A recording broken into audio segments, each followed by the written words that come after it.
So let me get set up. Let me share the stream, and I'll be right with you guys. So give me 1 second.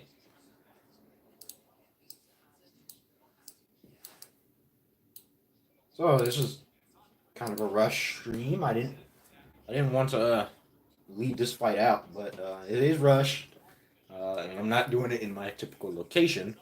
So it is what it is. But we got Dmitry Bivol, Gilberto Ramirez. I just wanted to see this fight today. I'm actually very interested in this fight. I just didn't have the time to make any like prediction or anything like that. So it is what it is. So let me get these tags up, and we will get started.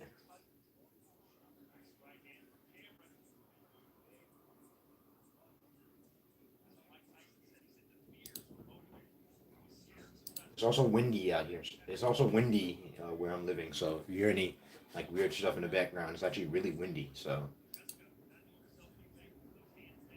ignore that. I'm excited for this fight. It does look pretty dead in there, but I would be pretty tired too if I've been sitting in there for 4 hours.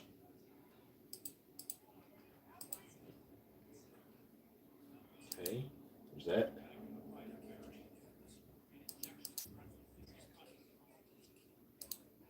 This will be Dmitry Bivol's first fight out of the Canelo Alvarez fight, which he won. So there's that. There's also the fact that he's looking to make an undisputed matchup with the uh, really good fighter in Arthur Beterbiev. So we're all waiting for that fight as well. But this is a good fight to take for him. I do feel like he's a very good boxer. I don't really people didn't really know much about Dmitry Bivol for the time being, but he's actually really talented. And I think he's probably one of the best fighters in that division as he's getting warmed up. I'm actually really excited for this fight. I know it's not on everybody's radar, but you can't help but be excited for a fight like this. Zurdo's not bad either. This will prove to be a good fight. I do think Bivol will destroy him because the overall competition, but you know Gilberto is not a scrub. He can fight.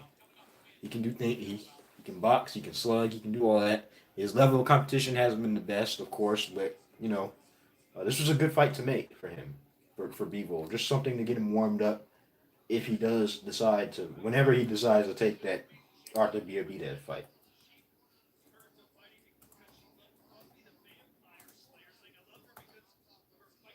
Give me 1 second.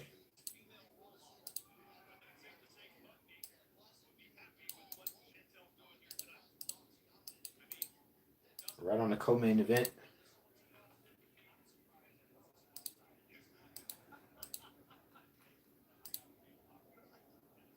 Get these tags up.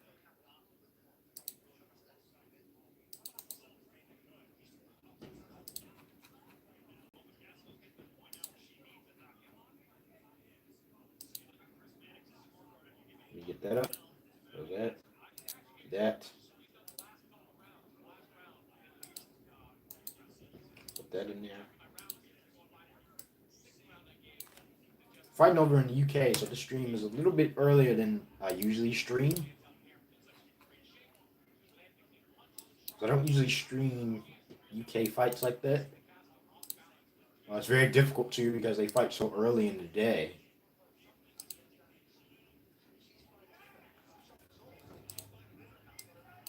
When you can catch a good one like this, it's definitely worth it.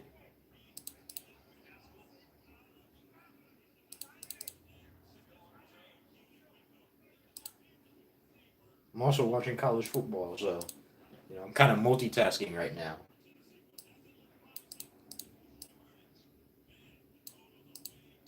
So hopefully we can get some people up in here. And you guys can listen to this commentary. Let's do this.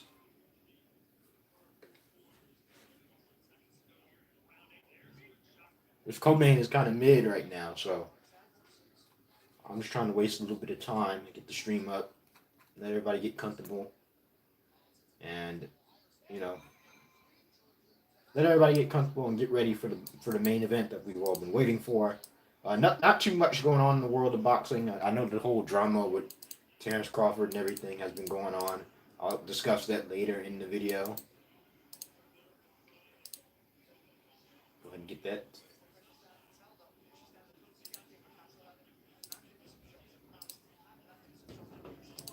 Okay, so that's done.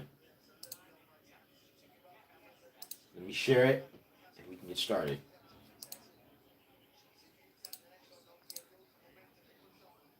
Like I said, this was just kind of a rush stream to get something up. Not my best work.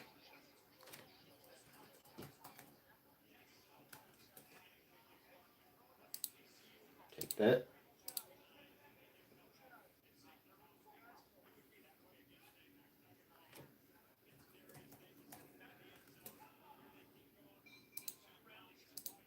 Wait for that.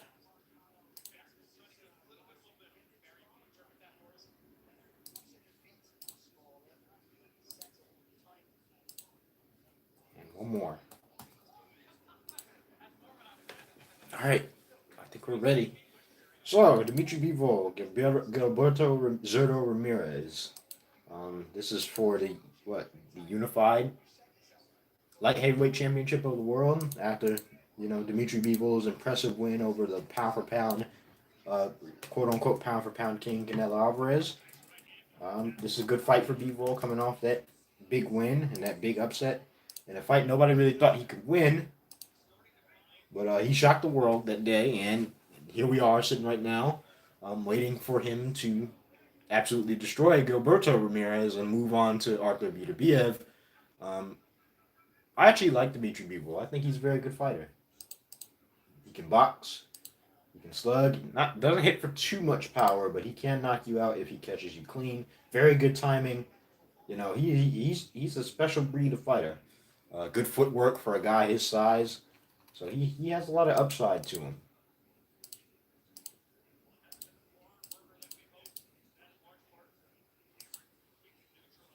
Well, we're just waiting for the main event now. Take that off. There we go. Okay, let's get started. So we're on co-main right now. Jessica McCaskill versus I don't know this other girl. I haven't really been paying attention to this co-main event because I kind of came late again. So I haven't really been paying attention to this co-main. Ooh, good right. So we'll see how many. Let's see how this goes. Let me get my scorecard up.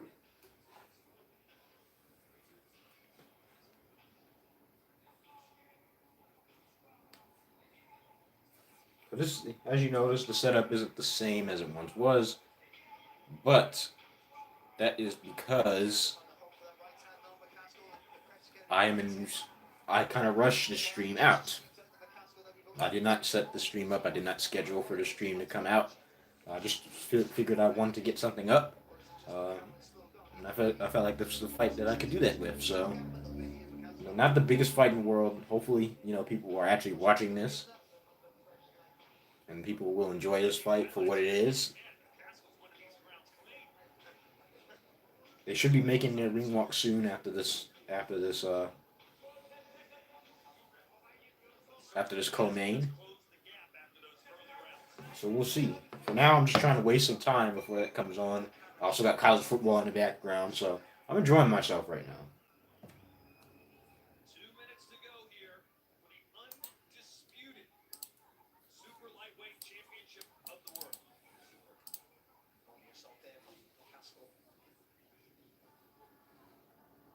But I just haven't really had time to just announce streams and just focus on boxing like that, like I've wanted to.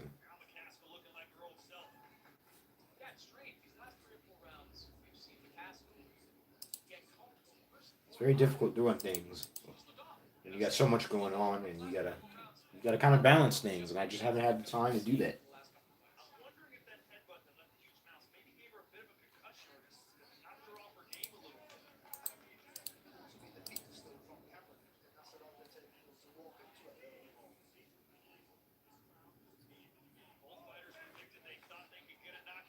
on co-main.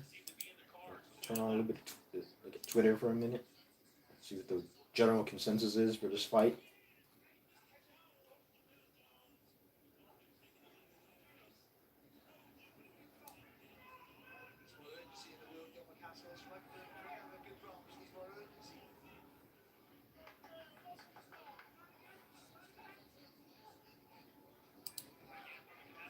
This is the last round for the co-main.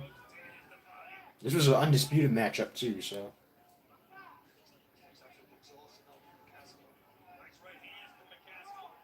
hopefully y'all can't hear that.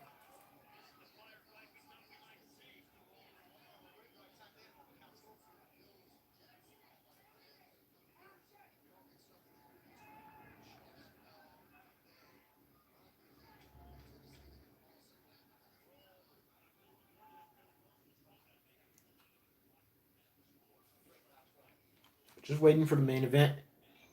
Jessica McCaskill will probably get the undisputed title. I feel like Cameron really put up a good fight. Again, I wasn't really paying attention to it. I've been trying. I tried to balance two things at once, and I kind of rushed the stream up, so I haven't really been paying attention to it.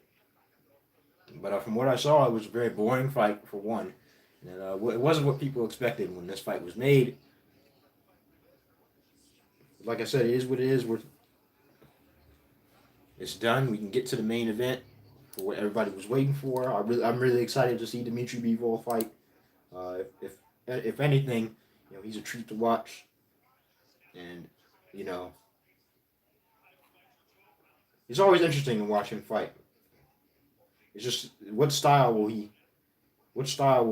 come out in? Is he going to come out aggressive? Is he going to come out trying to box? It all depends on what he's going to do.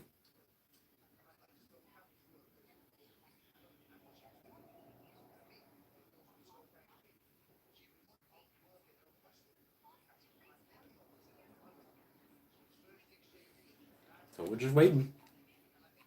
Let me look at the Twitter feed real quickly. Bivol versus Ramirez.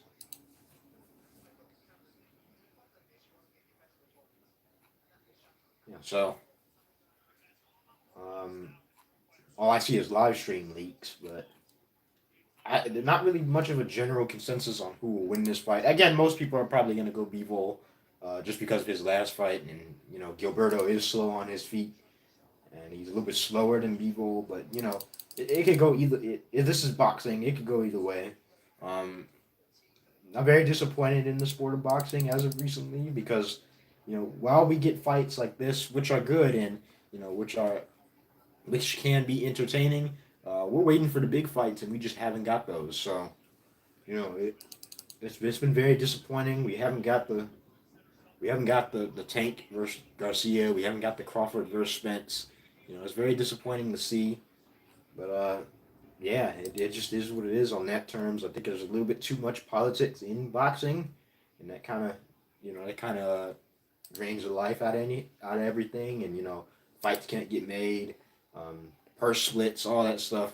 Fighters don't want to go across the other side of the street. We've been hearing a lot of things out of both camps for Terrence Crawford and Errol Spence, and Ryan Garcia and Tank Davis. That it's come to the point where if these guys aren't going to fight each other, it's just time to vacate the belts and let some of the other guys get on, because this is killing the sport of boxing with the guys not fighting each other, guys you know not taking the fights that everybody wants to see. There's really nothing else for these guys to do, so they're taking fights just to stay active and not to fight the best. And it's killing boxing right now. It's killing the viewership. It's killing the perception of boxing. The thing this whole week was Errol Spence and Terrence Crawford going at each other on Twitter. So it's just turned into a mess. It's turned into a mess, and it's not a good look for the sport of boxing. It's just not.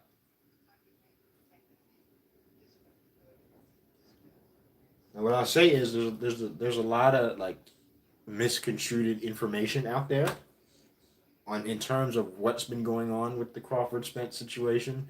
But at the end of the day, if two guys want to fight, they'll fight each other. So You know, until further notice, like their rankings are affected by this. I can't really say for sure who's the best fighter in that welterweight division because they haven't fought each other. You know, we've been waiting for Terrence Crawford and Errol Spence for years now, and they just haven't delivered, and it's been disappointing. It's been very disappointing.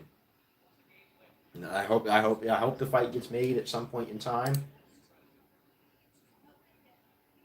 but you know, if not, let some of the other guys get a chance. Let Teron Ennis get a chance. Let Virgil Ortiz get a chance. I said this in the last stream.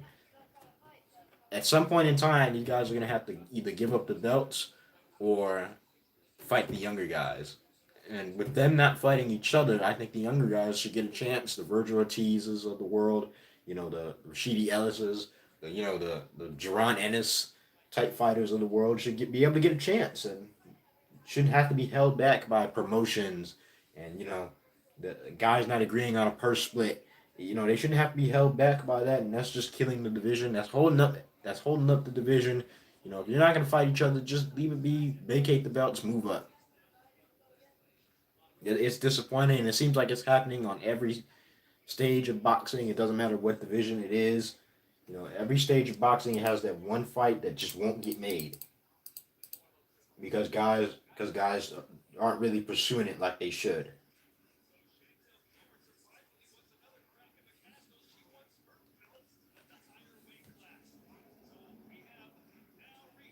All right, time for the main event.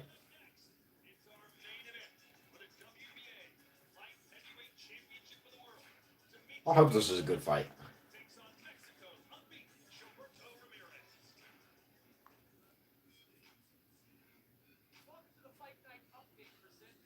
Yeah, Bivol's not a big favorite. He's a pretty good.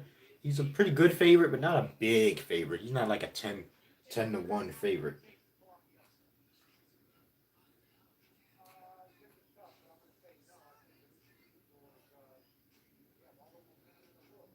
Yeah, he does. He does. He is the probably the has the most momentum in boxing, Dmitry Bivol, because he's just been that good. He's been that good. You know, he's been very impressive in the fights I've seen him in. You know, the Canelo fight, the Joe Smith fight. He's been very impressive. I think he fought John Pascal too. So he's been very impressive. He's done nothing but show up and impress people, and surprise people with his ability. And that's led him to get all these belts to beat the pound for pound king, Canelo Alvarez. He can box, he can slug, he can do anything, and he's really really good. They have a funky start time because they in Abu Dhabi. Are you sure they're in Abu Dhabi? I thought they were in London somewhere. What's good, Tahoe? Glad you could show up. Hopefully this is not a funky fight like that. Hopefully it's not boring because I think the last stream I did was what Canelo Triple G, and that fight was extremely boring. Hopefully this one will be more entertaining for you guys. Um, but glad you could join us, Tahoe. Always good to see you in the chat. It's not a boxing stream without you here. So let me switch to my live chat. This could be a fantastic fight. It could be. You know, Gilbert Zurdo is a good fighter. He's a pressure fighter. Good power. Level of competition is sus, but that doesn't take away from his ability. Bivol, he can box, he can slug. Good hand speed, good footwork. I've always liked Dmitry Bivol's footwork. Even though I haven't really watched much of him before. You know, he's kind of an unknown fighter going into that Canelo Alvarez fight. He's impressive. He's really impressive. But I think he should win. I think he's just more talented and a better boxer. I think he's just gonna outbox Zerto. And then we need to start having a discussion about him and fighting Mexican fighters because that's gonna be a big discussion. But yeah, I think this shapes up to be a good fight. Um, I did want to ask you something, Tahoe. Have you heard about the Terrence Crawford Errol Spence situation that's going on? And if you have, what's your take on it? 'Cause my take on it is it's just me. It's just two guys that don't want to fight.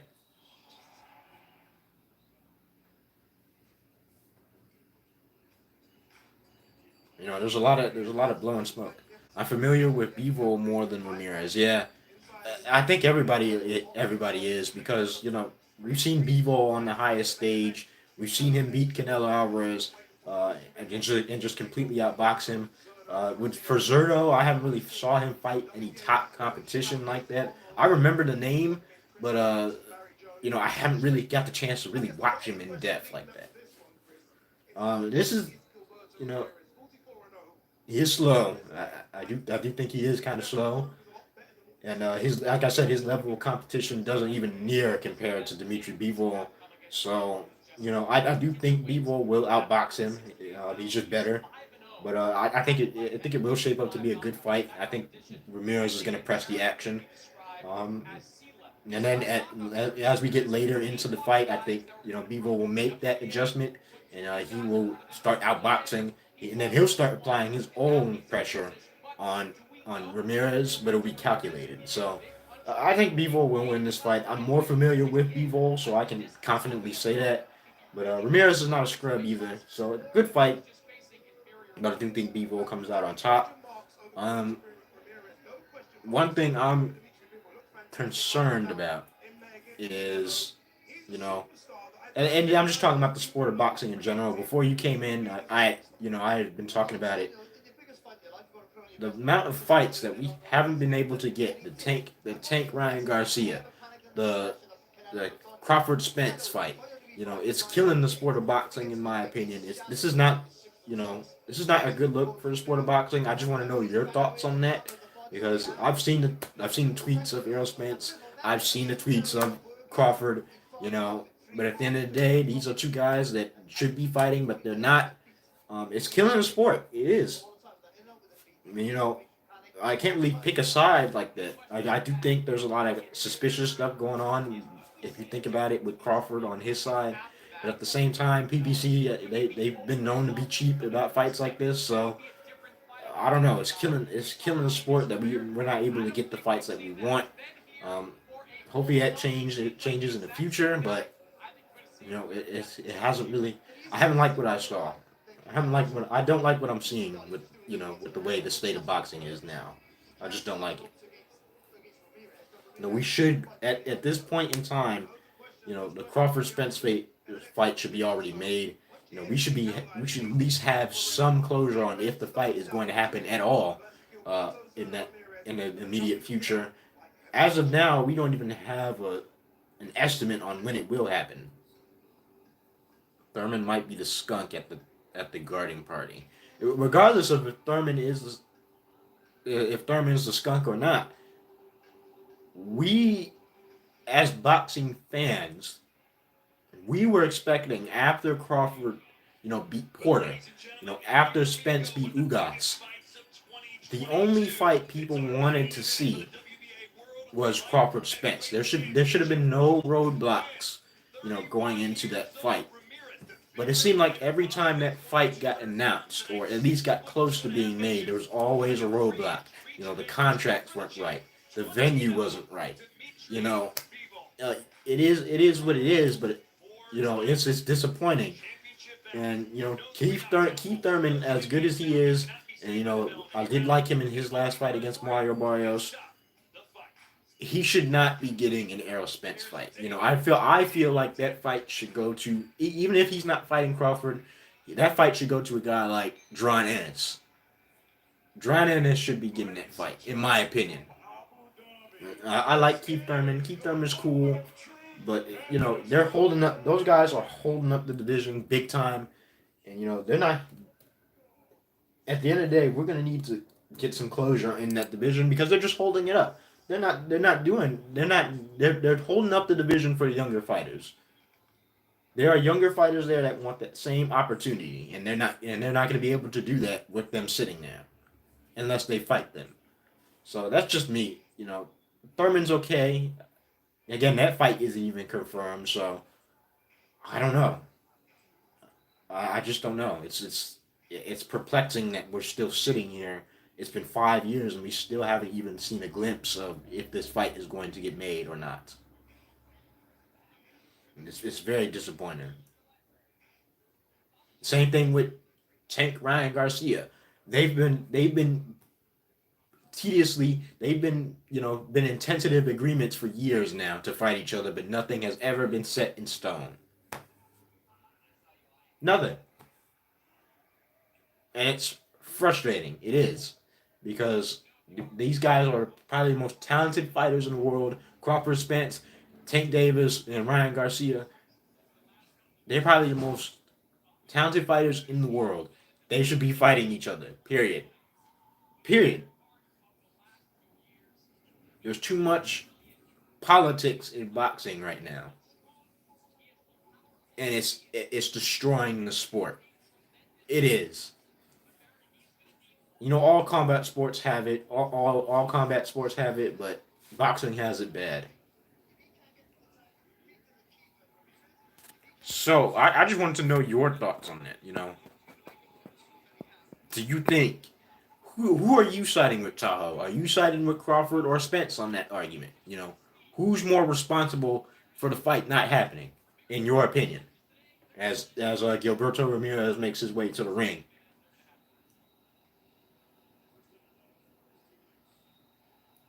in your opinion, who's more responsible for that Crawford Spence fight not happening? Because I can't decide. I really can't decide. I will say this. You know, and I was talking to you in the comment section the other day. Um, who is David Ananisan? If I said his name correctly, who is that? Who is that? And what app is Crawford fighting on? It's obscure. This is an obscure fight that I've never seen before.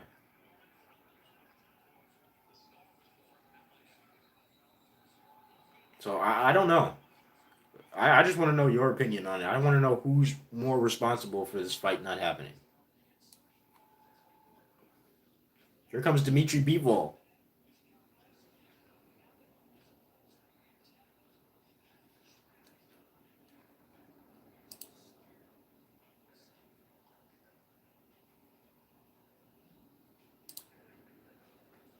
What's going on here?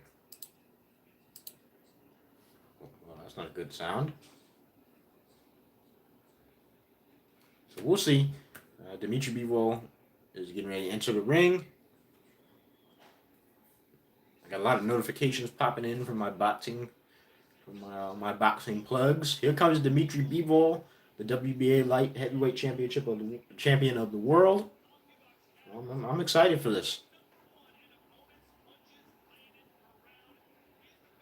Bivol's so talented, so skilled. He can be a pure boxer and he can slug. He's just so skilled. I don't think he's top five pound for pound yet, but he's getting up there.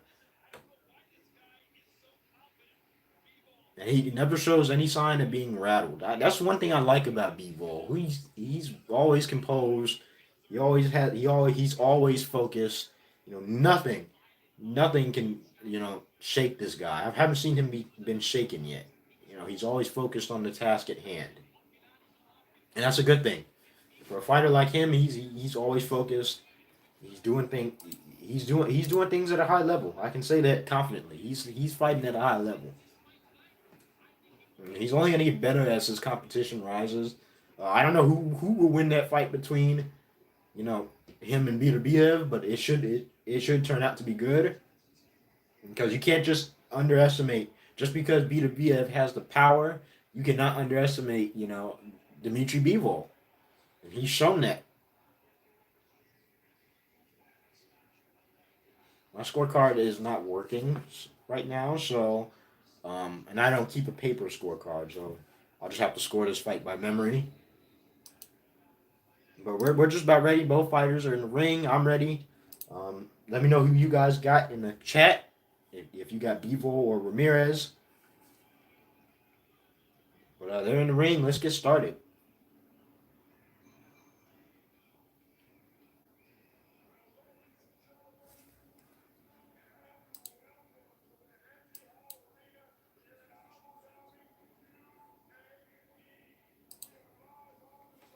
All right, let's get started.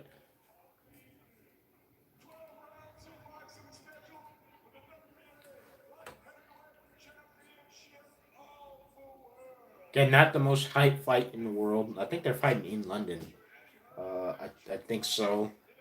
Not the most hype fight in the world. Not the worst fight to watch. It will be interesting, but I don't think it will be the star-studded fight that everybody wanted to see.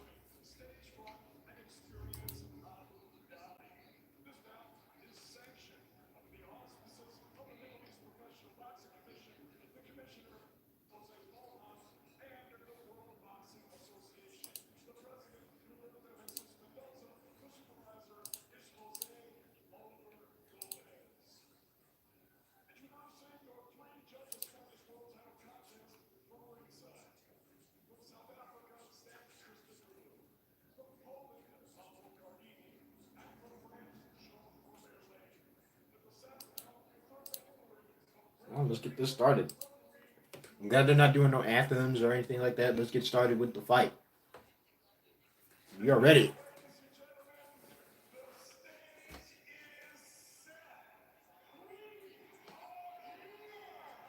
We're ready. I hope you guys can't hear this because if you can hear it, then that means YouTube can hear it, and I'm gonna get copyrighted. So let me know if you guys can hear the fight. If you can, just put a one, and I'll lower the volume because I do not want to get my channel taken down.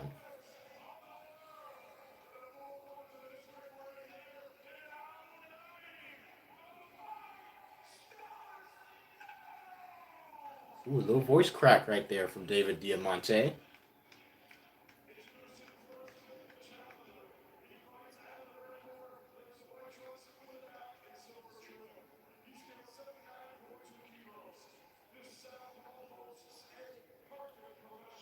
44 fights, zero losses, and all 44 fights have come against not very good competition. That is the definition of stat padding. That is the definition of stat padding. I'm serious. Dead serious. 44 fights, zero losses, and you haven't had not. That is stat padding. That is stat padding. That is padding your record. But Zurdo's talented, so we'll see what he can do. Um, I have no faith that he'll be able to win this fight. I just feel like he's too flat-footed for Bivol. And I feel like Bivol will just outbox him.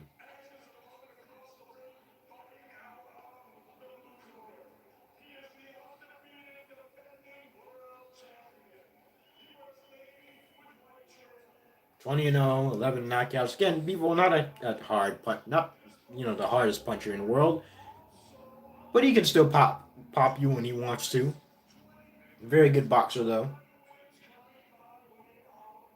I think he's a smaller man too, so this should be a more interesting fight than the Canelo Bivol fight. It should be more interesting and more entertaining. Georgia is just destroying Tennessee. I'm very disappointed in Tennessee right now.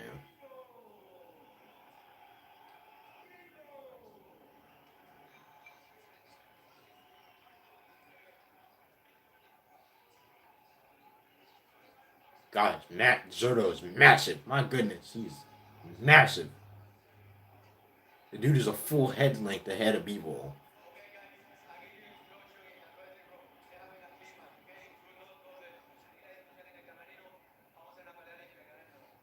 All right, here we go. Fighters are to their corners. We are ready. Bivol versus Ramirez. It's always excited to call a fight like this.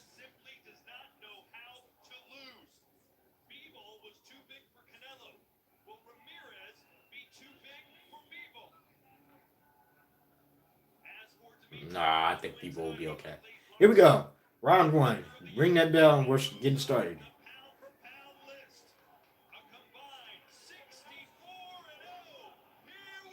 There we go. Fighters are in the middle of the ring. They are in Abu Dhabi.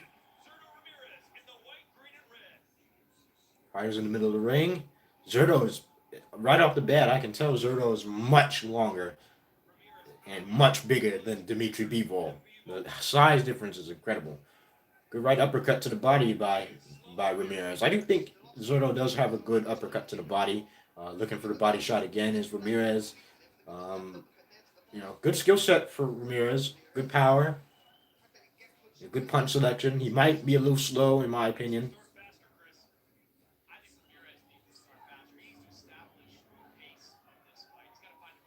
Both fighters probing right now. For Bivol, if it when it's not if when Ramirez starts to pick up steam and when he starts to be more aggressive, counter punching will be a big thing for Bivol as usual. Excuse me, but this is a this is going to be an important few rounds for both fighters. Ooh, good straight right, good straight left by Bivol in the center of the ring. Ooh, good straight right by Dmitry Bivol, and that caught Ramirez right on the chin. See, this is what I was saying. Ramirez might be a little bit too wide right now, and Bivol is better in my opinion. He is. Another straight right. And when you can hit Ramirez and make him feel uncomfortable, when will he? It's just a matter of when he'll get aggressive and when he'll start opening up. That's when Bivol is going to strike with his hardest, with all of his might. Because right now they're probing right now, very action oriented first round, but they're still probing. You still get the sense that they're probing, looking for the timing, looking for the opportunities. The jab of Bivol is making life difficult right now for Ramirez to get inside. Bivol's foot position, he's trying to get on that outside foot, get outside of Ramirez's right foot. Straight right hand to the body by Dmitry Bivol. Ooh, good straight jab by Gilberto Ramirez in the middle of the ring. Fighters will reset. Back in the middle of the ring. Very good first round for both fighters. Both fighters look fresh. They don't look like they're overtrained. They look good. They look in good shape. I don't know about Ramirez's conditioning like that, but Bivol's conditioning is top notch. Pretty action oriented first round, but still a very tactical first round. Ooh, good exchange. Ooh, good right hand by Dmitry Bivol as the round ends. I actually think Dmitry Bivol won that round. More active, controlled the ring better. Ramirez didn't have a bad first round, but I do think, Bivol, especially later in the round, he started to control distance, control timing as well. But it was very close, so I got 1-0 Dmitry Bivol. Bivol's just so skilled. I like watching him fight.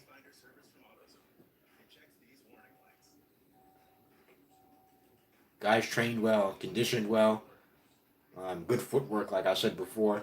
He's already trying to put the footwork on Ramirez because he keeps trying to get outside of Ramirez's right foot, and that's key. He's going to try to control distance that way and control the ring. As Georgia continues to destroy Tennessee right now.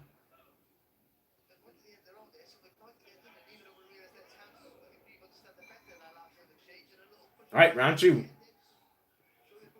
Dmitry Bivol, Gilberto Ramirez.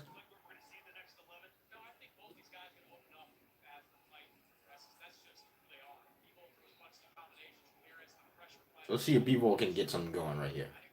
Good jab by Dmitry Bivol in the middle of the ring.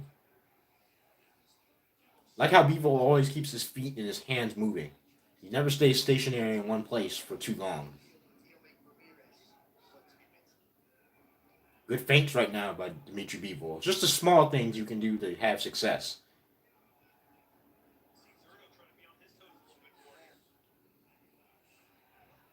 Zurdo is on the back foot right now, so it's actually Bivol being quite aggressive right now.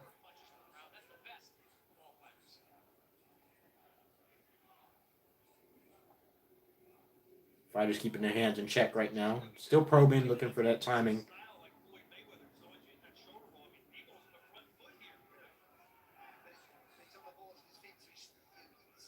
Who's going to land that first big hard punch? We'll see. Not a lot of action right now. I think the fighters are still feeling each other out. Bivol's still trying to get his timing going. Straight punch combination for Gilberto Ramirez. Got blocked, but still, that's what the judges like to see. They like to see activeness. I think Gilberto has been a little bit more active with his hands right now, as far as throwing punches.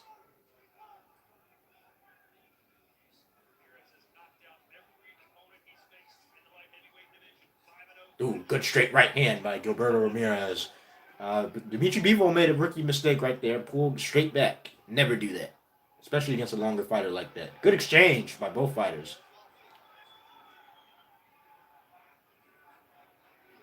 Now I wonder how Bivol will handle the power. I mean, if he can handle the power of Joe Smith, he can definitely handle the power of Ramirez. But it's going to be different than fighting tiny Canelo Alvarez. I'll tell you that much. Good straight right hand by Gilberto Ramirez, but he got clipped by a left jab by Dmitry Bivol. Good combination by Gilberto Ramirez. Anything major happened yet? Not yet. Still, fighters still feeling each other out. Still feeling each other out right now. I guarantee you later in the fight, more stuff will happen just based on, um, who's going to get tired first. I don't think Bivol is the type to get tired. He's really well conditioned. Again, I'm not too familiar with Ramirez, so I don't know about his conditioning. He looks in shape. Good exchange at the end of the round. I think Bivol got the better of that one. This is how Bivol likes to fight. He was kind of inactive that round. He didn't do too much. I'm going to give that round to Ramirez. He was more active with his combinations to the body and to the head, and just more active with his hands. But this is, like I said, this is the way he likes to fight. This is how Bivol usually starts his fight. Then as we go later into rounds, when opponents start getting tired, he starts to realize, this guy doesn't have all that much power. He'll start opening up a little bit more. Good round for Ramirez, though. Hey, Tahoe, I know you're happy about Georgia just destroying number one Tennessee, though. They are just ripping apart Tennessee right now. I'm very disappointed in Tennessee. I'm multitasking right now, so I'm watching boxing on one screen, then I'm watching college football on the other screen. I'm very disappointed in what I've seen from number one Tennessee. Um, but going out into the third round, I think Bivol knows he lost that round. Not too much has happened yet. But here we go. Third round. I got it 1-1.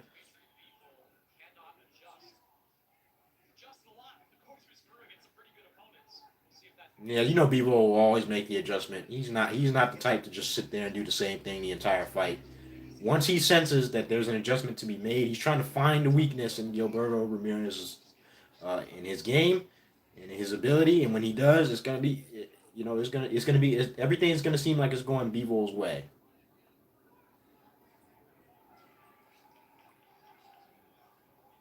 Ooh, good straight right by Dmitry Bivol, with it followed by an uppercut to the body.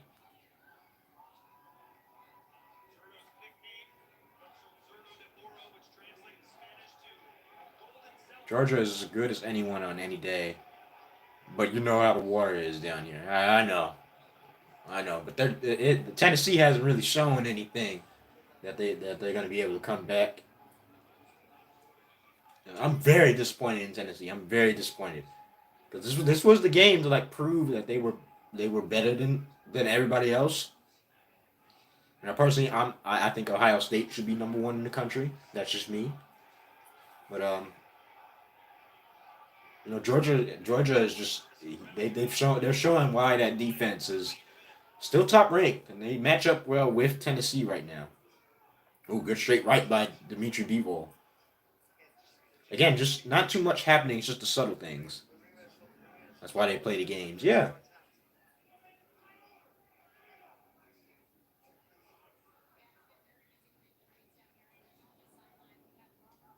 not too much happening right now. Very, very, very, very lackluster in this third round. So it's going to be a very hard round to score. I think Bivol is being a little too aggressive. I think he needs to let Ramirez come to him so he can open him up. A lot of head movement for Bivol though. That's what I like to see. Good double jab by Dmitry Bivol. That was good. Another jab by Dmitry Bivol. If he can get that jab going, that'll be important for him.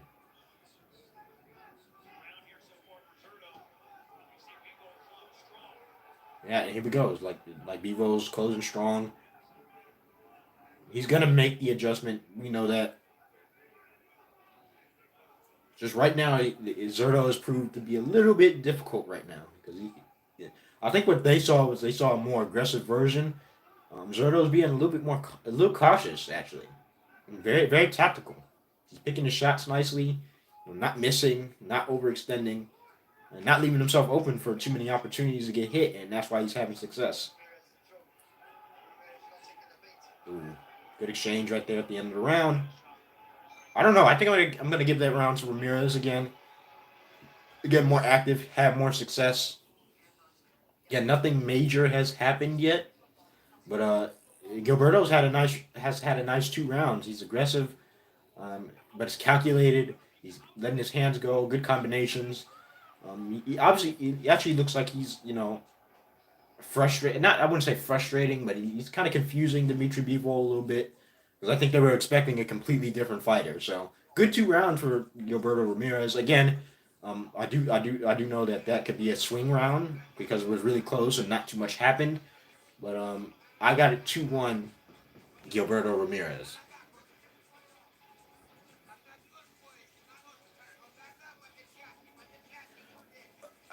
Tennessee though.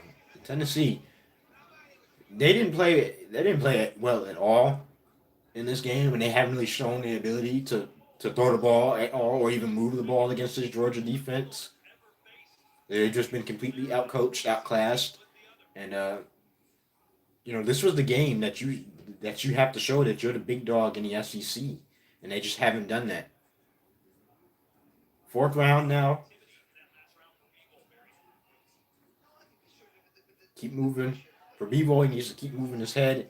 He needs to get a little bit more active with that jab. He's not using his jab as much, so he can't really find the timing or distance to hit Ramirez. But he needs to start using that jab more. I think that's why with long fighters you're gonna have to use that jab to get inside and have success because right now,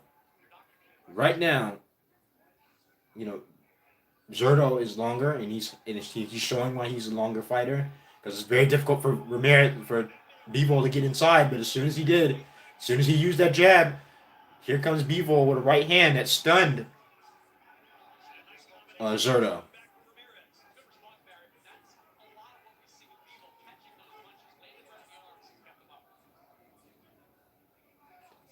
So Bivol had a good success with a straight right hand that caught Ramirez while he was heading straight back. That's because he used the jab.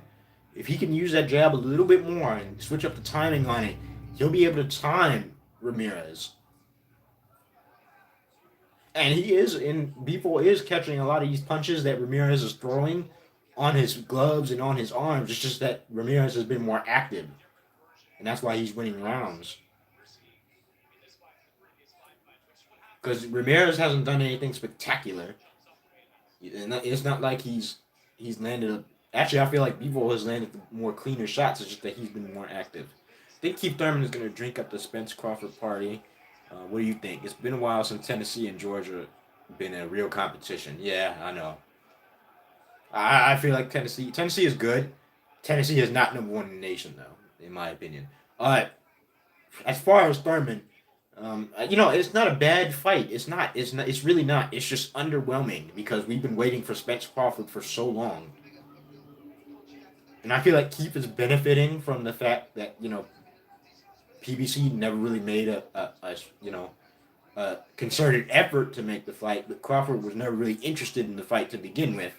So I think if you're Keith Thurman, you do take advantage of that. I'm not hating on Keith Thurman. I'm just saying it's underwhelming because we've been waiting so long for this Crawford Spence fight.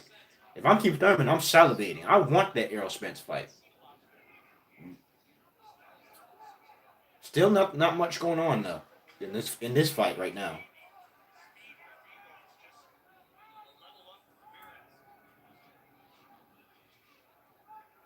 I think Bivol won this round.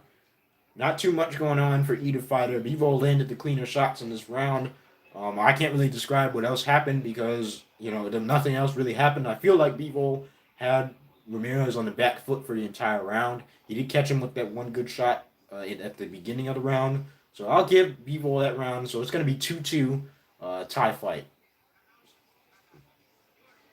But if I'm Crawford, I'm taking that opportunity. I mean, if I'm Thurman, I'm taking that opportunity. I can't hate on Keith Thurman for doing what he wants to do. He wants to fight, and if those two guys aren't going to fight each other, let me get in. Let me get on some of this action. It is what it is. I'm still holding out hope that Errol Spence will change his mind and fight John Ennis, but Thurman's not a bad fight. Now, Thurman's weakness to the body, it will be a pretty easy win for Spence. Good jab to the body by Dmitry Bivol going into this fifth round. See? Chris Mannix even has a 2-2.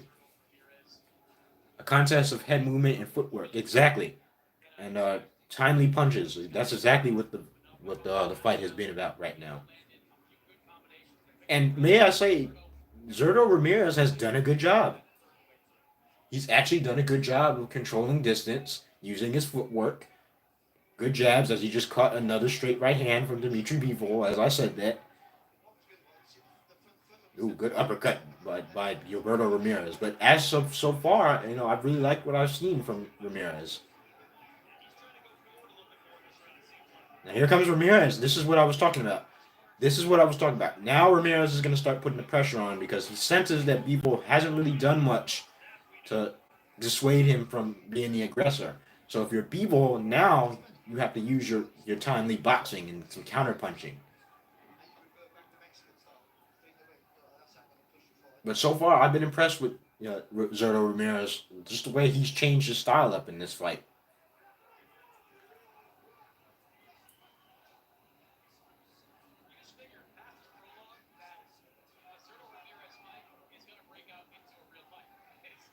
At some point in time, this will break out into a fight.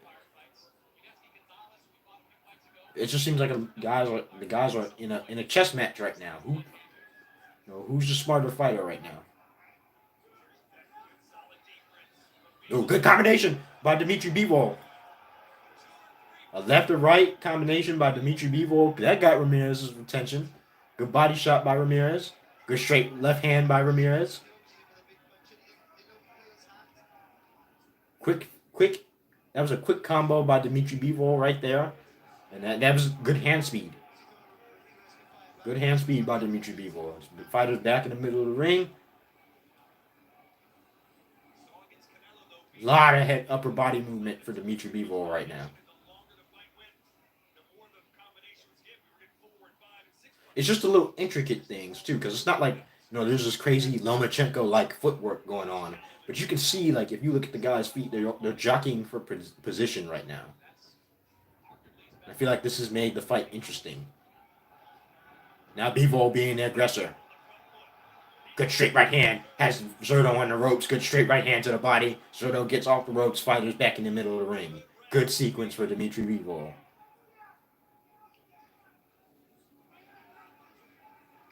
So it seems like Bivol has made that adjustment that he wanted to make.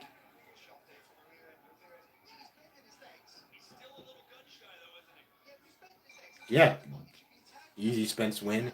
Thurman is going to pull it off and get the upset. You think so? I don't know. Keith Thurman has a weakness to the body. And you know how Errol Spence is. He's a body puncher. Again, I'm not saying you're wrong, but this is Errol Spence now. He is a body puncher, and you saw what he did to Ugas. I hope so anyway. Alright, so who do you have in that fight? You have Thurman or Spence? As for this fight, I think Bivol completely won that round. Good head movement, good combinations. He was more active, and he made the adjustment. I got it 3-2, Dmitry Bivol. It finally feels like Bivol made that adjustment, and it felt like Zurdo when he tried to get aggressive, it did not work out. Now, here's what's going to decide what's going to happen. Zurdo Ramirez, he was boxing before. I like Thurman more, a bit biased. That's cool. No, I'm not saying Thurman doesn't have a chance to win because he is Keith Thurman now. Let's not he is Keith Thurman, but you know to go from I'm guessing you can go you go from Mario Barrios to Errol Spence in one fight. Oof, that's not an easy challenge. I like Spence more in that fight. Again, I might be a little biased as well because I do like Errol Spence, but you know, Keith Thurman he's good, but can he deal with those body punches from Errol Spence? And I don't know if I like Keith Thurman fighting on the inside against Errol Spence. I don't think that's a good idea. If Thurman has any chance to win that fight, I think he's gonna have to box and stay on the outside because I don't know if he can sit there and slug with Errol Spence.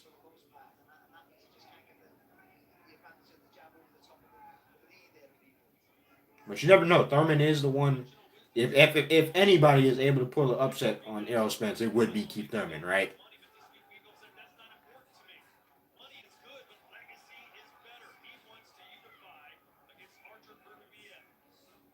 Man, they are really close to each other. They're like inches away from each other. Zurdo and Bivol. Not too much going on in the sixth round. Um, Again, it's slowed down a little bit. I think Zurdo's got the sense that maybe I need to calm down a little bit as he gets hit with a straight right hand by Dmitry Bivol again. I feel like I keep saying that.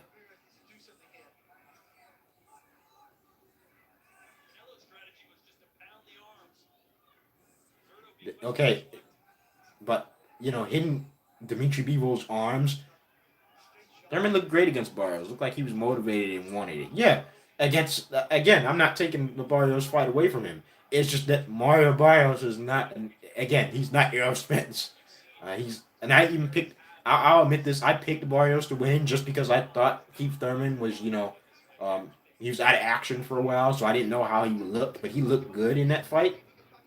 But at the same time, here's Mario Barrios, right? Errol Spence is like up here, so that's a difficult fight. And I'm not saying Keith Thurman can't win it, but at the same time, you know, Barrios didn't like to go to the body, and Barrios is nearly the fighter that you know Errol Spence is. Not taking anything away from Keith or Barrios, but I just feel like Errol Spence is a whole different animal than Mario Barrios. Sixth round is over. I have no idea who won that round because nobody did anything. Um, if I had to pick a winner of that round, I would say Bivol, just because I guess he was more active, way more active. He did hit him with that straight right again, and he made Zurdo actually miss a lot in this round too. So I'm gonna have to go 4-2 Dmitry Bivol. Um, now it's turned into a it's like a round by round basis now because now it's turned into a boxing.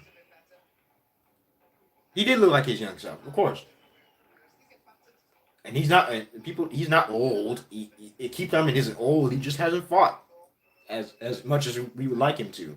And people talk like Keith Thurman is like 80 years old or something, and he's not.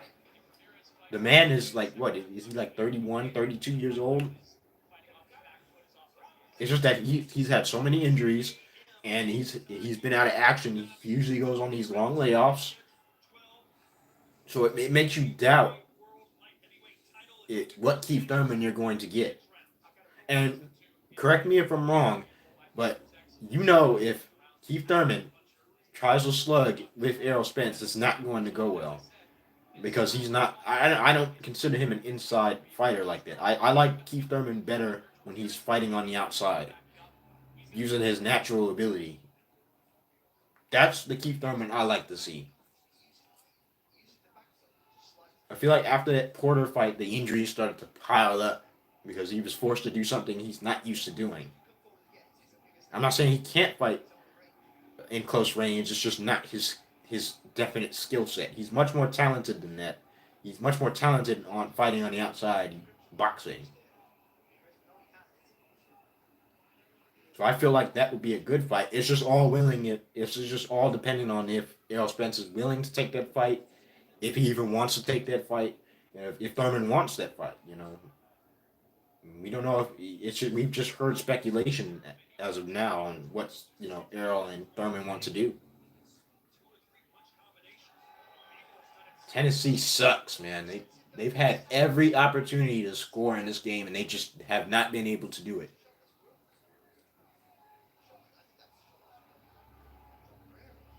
Again, another like tactical round right now. We're in round 7, and it's just a really tactical fight.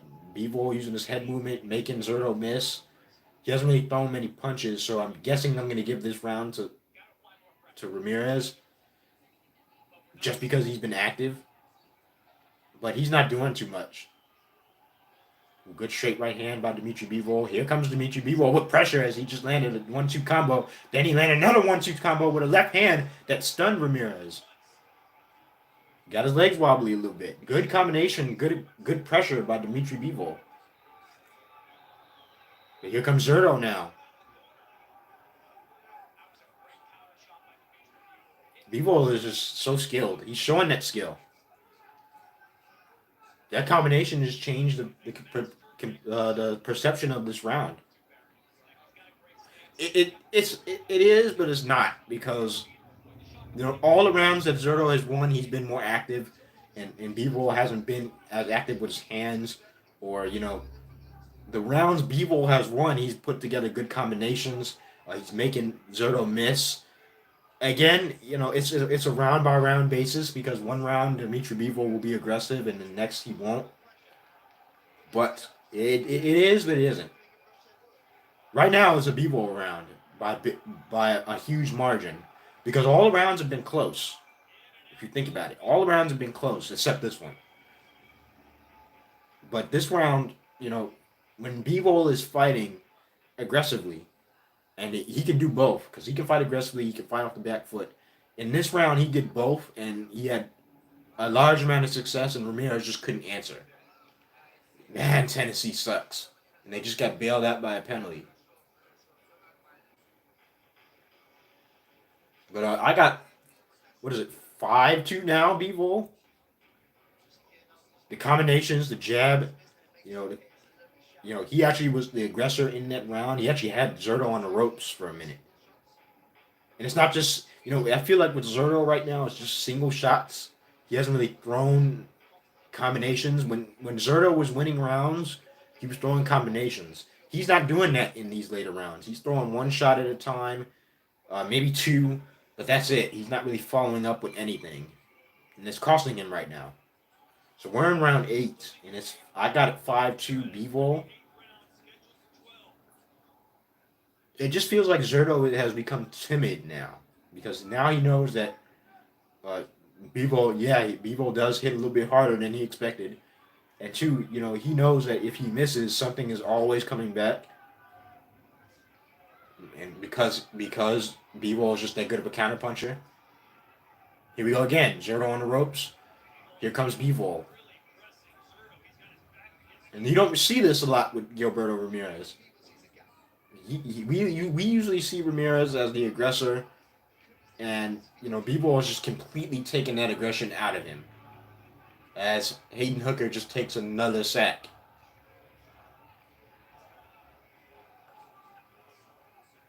I'm sorry, I'm watching boxing and football at the same time. This has turned into a nightmare for Tennessee.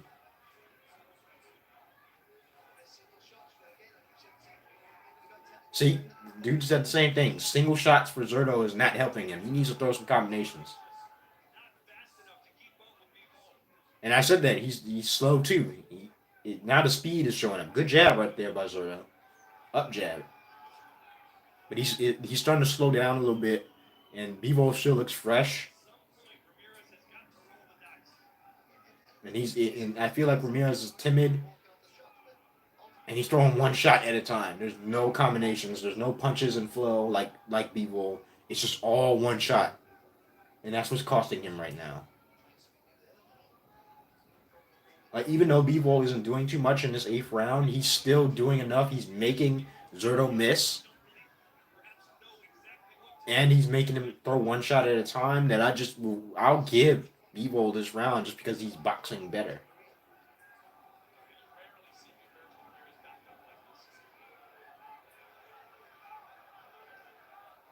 Like Ramirez looks confused on what to do.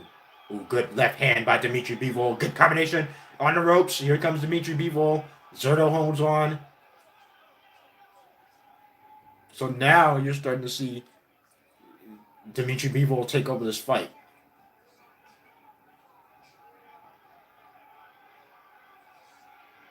Because Zurdo looks confused. He looks confused right now. He doesn't know how to attack him. Everything he's tried so far, it's either been blocked or he's missed it. That's because he's just not throwing combinations. He looks slow, like I said. Like I said, before. Yeah, Bivol assertive now. Yeah, yeah. I mean, this was supposed. This Tennessee Georgia game was supposed to be a big game that everybody wanted to see. It was supposed to be a high scoring game or a competitive game, and I haven't seen it at all. It's 27-6, and the number one ranked team in the country is getting blown out by the Georgia Bulldogs. By the Georgia Bulldogs.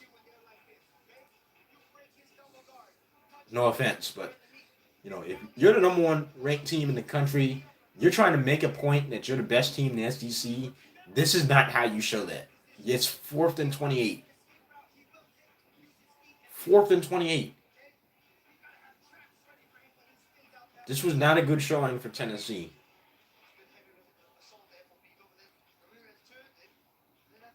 Here comes Georgia again. And Hayden Hooker just took another big sack. And yet another flag is on the field. I hope that Alabama LSU will be more competitive. Like I said before, I think I had a 5-2 Bivol. I think I have a 6-2 Bivol now. He's just completely taken over this fight. Um, that Zerto looks confused. He doesn't know whether he wants to be the aggressor, because when he is the aggressor, he's missing and he's getting counterpunched. But when he's not the aggressor, he's getting put on the ropes and just being blitzed with combinations. I really hope that penalty didn't just bail out the Volunteers right there. That's a bad penalty. Yep, it did. Wow. You see, Tennessee keeps getting chances, but they have not been able to capitalize on any of them.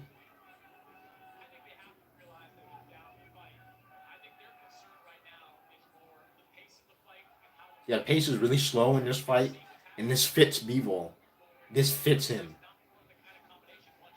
Because every time Ramirez tries to get any type of close to him, counter punches, counter punches, counter punches.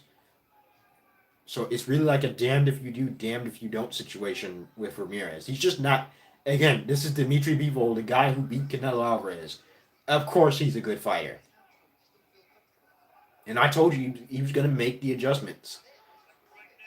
It doesn't matter if he's on the ropes, he'll get up. When Zurdo has him on the ropes, Dmitry Bivol will just get off of him. Everything he's done so far has been stymied by Dmitry Bivol. And even when he has a chance to really throw like hard punches, he's not doing it. It's just like pity pat punches. Good combinations though for Ramirez. They just don't have a lot of thud to them. But it's like Bivol. He doesn't do any extra moves to put himself in trouble. He's making the subtle moves, and that's what gives him an advantageous position. And to me, it just looks like Bivol is just hitting harder. At like right now, the combinations are coming for Dmitry Bivol, and it looks like Ramirez is stunned. Bivol looks like and I can say this confidently, he looks like the harder puncher. Oh, what do you know? Hooker took yet another sack. Bivol is just completely outclassing Gilberto Ramirez right now. It's the 9th round. It's about to be 7-2. Bivol. Really good round for Dmitry Bivol. Every time he was on the ropes, he just easily got up off him. The dude looks like he hasn't even been in a fight. He doesn't look tired. He doesn't look shaken. He's not. The dude is just going through the motions. This is exactly how he looked in the Canelo fight, in which he just completely outclassed Canelo.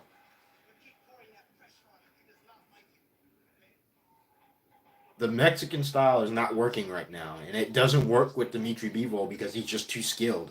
No matter what you do with him, he's gonna find a way to turn it against you, and that's what he's doing. That's exactly what he's doing. Combinations, counterpunching, pivoting, footwork. That's something Mexican fighting Mexican style won't do.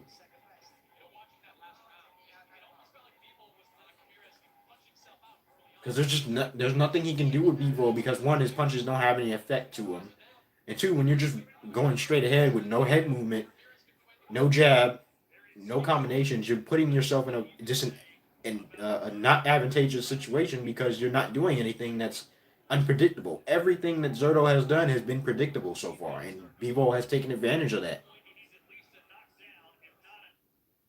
And there goes my monitor. What happened?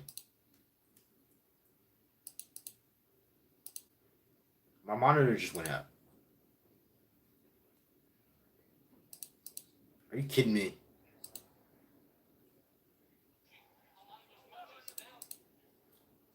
All right, give me 1 second. We're in the 10th round, and Bivol looks completely comfortable.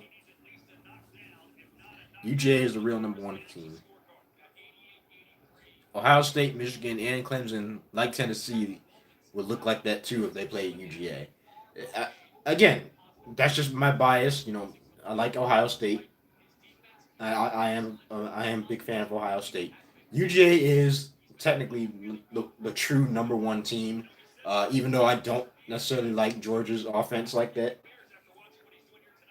But at the same time, they are the true number 1 team. Their defense has led them to be the true number 1 team. Georgia is always going to come with a defensive mentality. Um, the only team that ever seems to beat Georgia is Alabama, and that's it.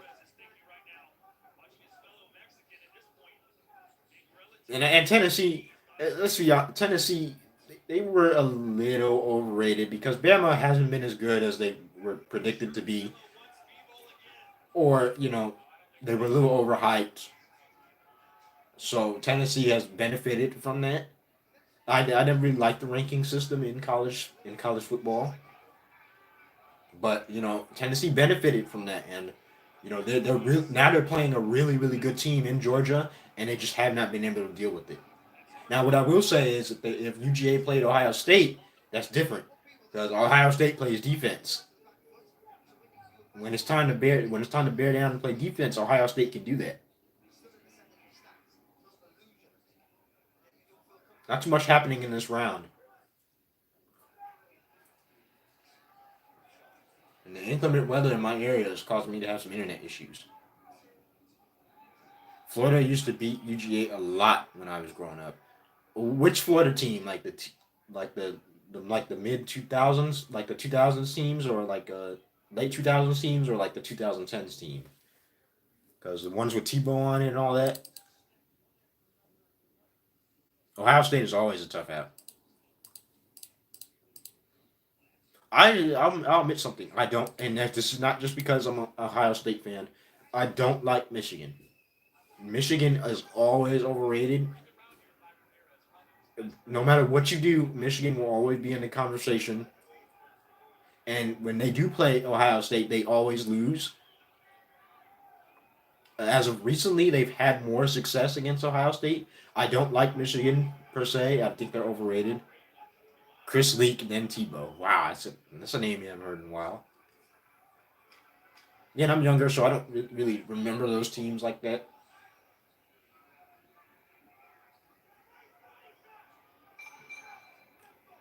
Okay, so what is it? 10-3 now, 10-2 now, Dmitry Bivol. I mean, it's turned into a mess.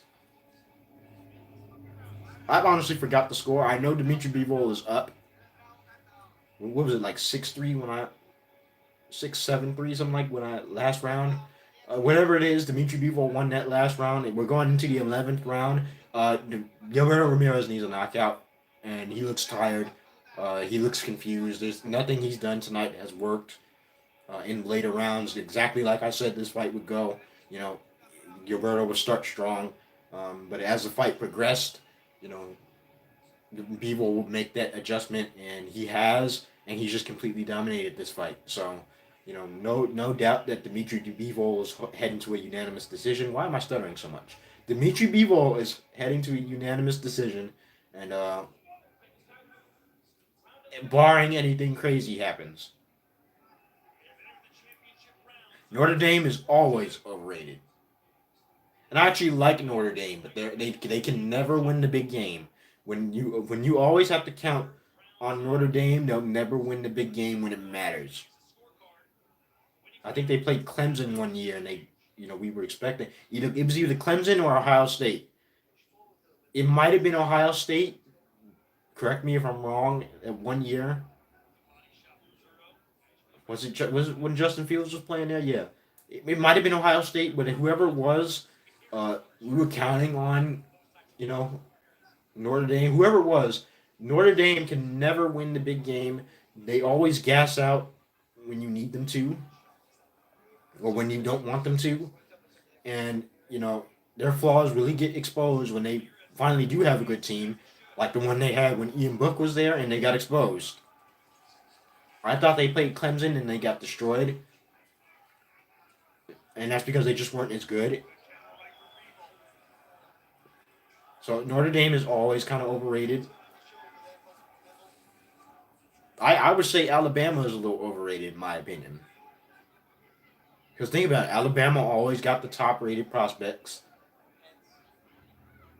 Now that the NIL is in effect, now these guys can go to different schools and get paid. Alabama isn't getting all those high rated prospects and all those high rated recruits, and you're seeing the results of that now. Saban, this will be his last year. It's funny because as soon as things started to not go his way anymore, he was ready to call it quits. He could have called it quits a couple of years ago, but now that he's having trouble with this team, and now that the team isn't as good as he expected it to be, now you went out. Maybe that's just me, but I always felt like Alabama was always benefited off the system being the way it is. That they only played four teams in the college football playoffs. And the four teams they did play were just severely outmatched. So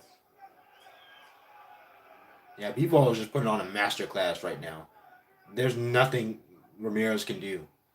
When he's on the ropes, he's just getting counterpunched to death. The pivots from Dmitry Bivol have been perfect. Look at that. He just got off the ropes easily. And it wasn't even like a dramatic move. He just shifted to his right and he got off the ropes.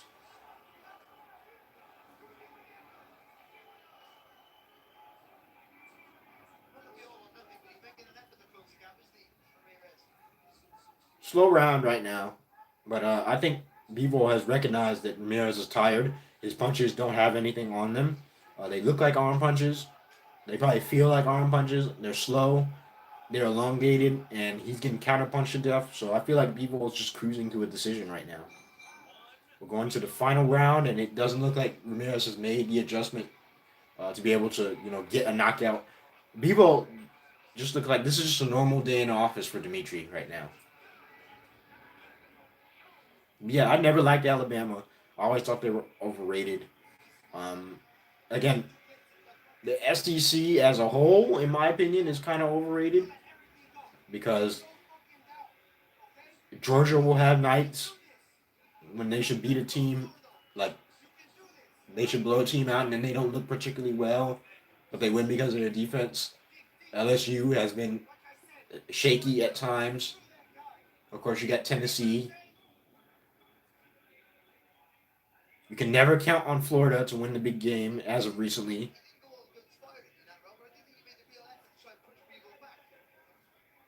So there's just things. There's a lot of teams that are overrated. Alabama outmatched everyone. I don't like Alabama. I'm from Georgia, but I can't call them overrated. Yeah, I can. I do agree with you on that fact, but they benefited from the fact that in the college football playoffs you only played four teams. and all teams that you played were severely outmatched. Because at that time, who wouldn't want to go play for Coach Saban in Alabama's prime? Who wouldn't want to go play for Coach Saban when they were winning national championships left and right? Now that teams are starting to get higher recruits, and now that the NIL has come into effect, you're starting to see these higher rated recruits go other places like Texas, or like Texas A&M, like Texas itself, like USC. Yeah, I think USC is pretty good too as of this year.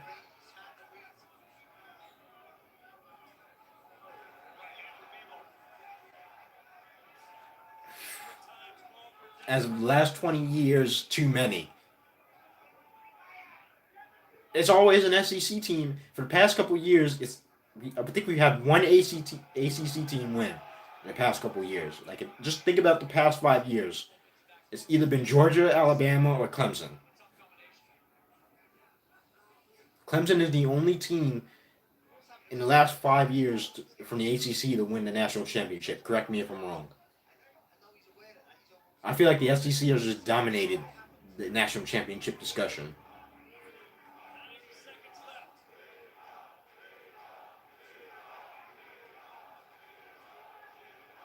But the SEC is a power conference. They get a lot of recruits. Ooh, good uppercut by Dmitry Bivol. Good combination by Dmitry Bivol. Gilberto Ramirez is hurt.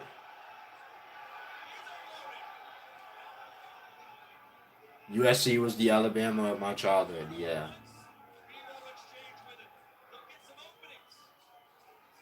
USC is unique. They are now you can call them overrated just because of the legacy that USC has, especially some of those teams like the Reggie Bush years. But right now, I think USC is doing pretty well. I really do like Caleb Williams for UFC. I think USC he's a really good quarterback.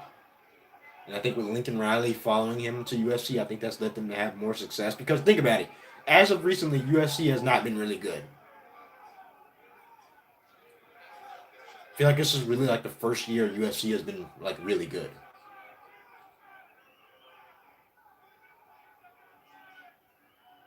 And they've had some good players come out recently. Um, well, I would say one good player. You should know him well. Drake London is a really good player that came from USC. Ooh. All right, that's it. Dmitry Bivol has most likely won this fight by unanimous decision. I mean, it's most what most people expected. He made the adjustments when he needed to. He doesn't look like he's been in a fight at all. I wish you guys could see this dude's face, but Bivol made the adjustments later in the fight. He started to dominate because of those adjustments, and Ramirez he just didn't have the skill or the speed to match up. So unanimous decision. It should be easy. The Reggie Bush era is the era I grew up in. See, I didn't grow up in it. I did not grow up watching college football in that era. I think the college football era I grew up in, uh, 2010 maybe, 2010s. Yeah, the early 2010s. Yeah, because the Reggie Bush era was like USC was just this dominant powerhouse. Even though there were some things going on this behind the scenes. Do you think Reggie Bush's trophy should have been taken away? His Heisman Trophy should have been taken away. Do you not think that Alabama all these years have been paying players under the table to come to these schools? Let's be honest. Be honest. This is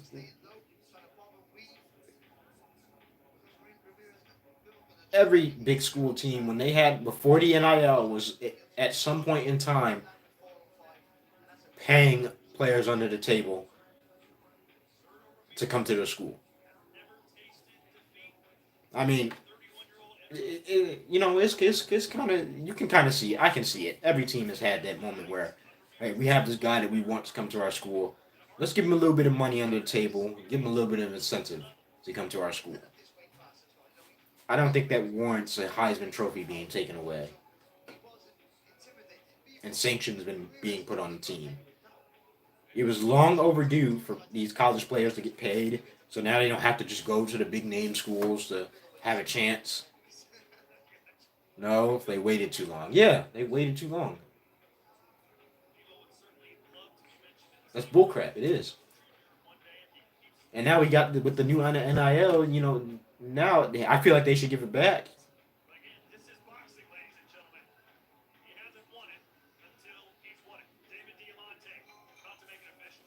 I feel like they should give it back. There's no reason for him not to have his trophy back, especially now with the NIL. Here comes a decision. So pretty cut and dry, in my opinion.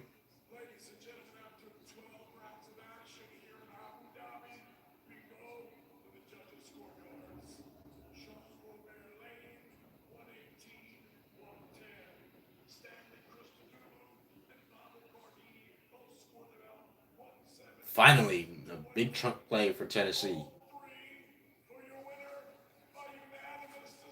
Unanimous decision. Still undefeated. Dmitry Bivol has won this fight by unanimous decision. Not really a surprise. Um, Dude is talented. I can't wait to see him fight Arthur Beterbiev. That's the fight everybody wants to see. Um, that's a fight I can say that he might have a little trouble with, but you can never count out Dmitry Bivol. He has shown everybody that he's here to stay at the top level. But a good adjustments. I really like what I saw from him tonight. Good boxing. He actually showed really good aggressiveness, and good fight for Dmitry. Reggie Bush was the big news in those days, of course. Reggie Bush was a human highlight reel. Like I didn't grow up watching Reggie Bush in college. I've just seen the highlights. From what I saw, dude was a freaking monster. The teams couldn't do nothing with him. Probably one of the most exciting players in college football ever. One of the most exciting players in college football. Period.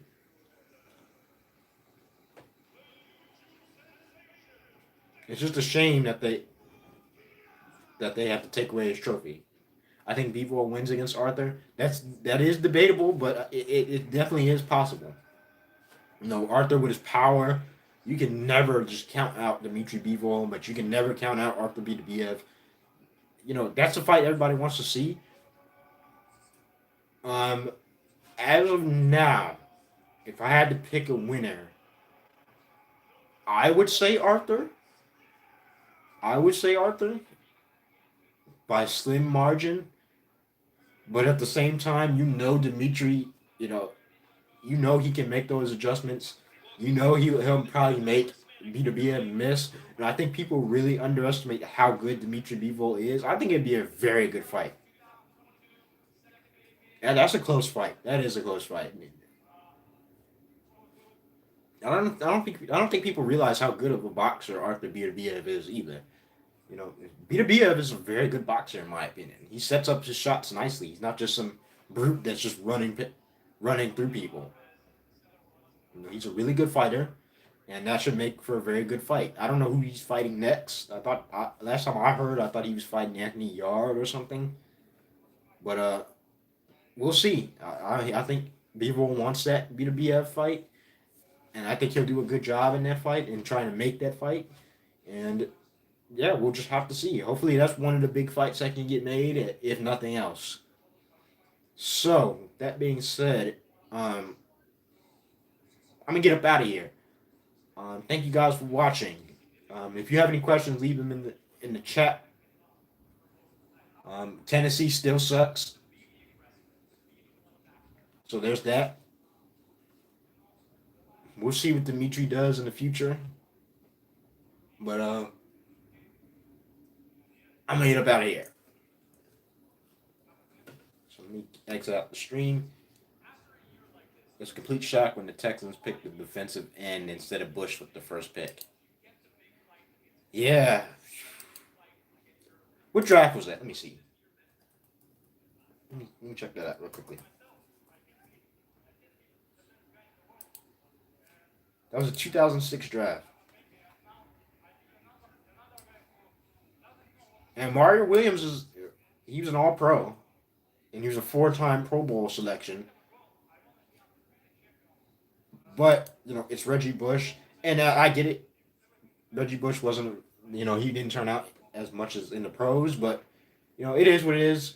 Um, what's set in stone cannot be changed. I still like Reggie Bush for his time at USC. And Reggie Bush is one of my favorite TV personalities as well. So yeah, it is what it is. But I hope in the future they'll finally decide to give him his Heisman back. So thank you guys for watching. If you enjoyed the stream, 2006, yeah, 2006. But like I said, Mario Williams wasn't a bad pick. He wasn't a bad pick. It's just because Reggie Bush was so hyped coming out of college. He was so hyped coming out of college that it looked like a bad pick. And there was also a Vince Young draft too. So there's a lot of players that came out of there, out of that draft that turned out to be pretty good, or at least somewhat adequate. So yeah, um, we had a good talk. We had some good talks today. Thank you guys for watching. If you enjoyed the stream, please consider subscribing to the channel and liking the video. Hit that notification bell so you're notified every time I drop one of these streams. Like button always helps. Follow me on social media as I will be looking for more boxing news to tweet out. I'm out. Thank you guys for watching. Thank you, Tahoe, for tuning in. And I will see you guys in the next stream. Peace.